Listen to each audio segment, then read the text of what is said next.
大家问千万字，大家要跟大家做伙来捌一日。风台天大家嘛真关心高架桥的安全问题。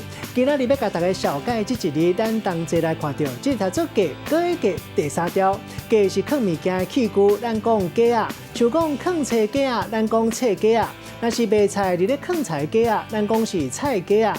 啊，若大架啊，或者大架，这个文音读做架。另外，照用字读做块，意思就是放，像咱讲块卡，也就是把卡牙关放伫一个所在。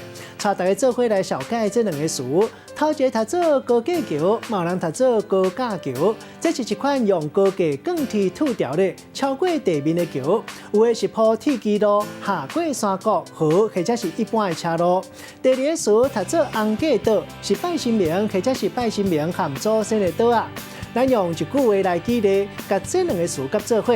迄阵讲，俗语咧讲，徛到好地理，较好捌拳头。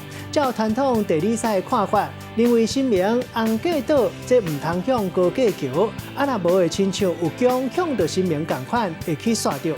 这是传统地理赛的见解。今仔日小解这一日读做架，这是白音，文音读做架，另外照用字读做块，提供给观众朋友来参考。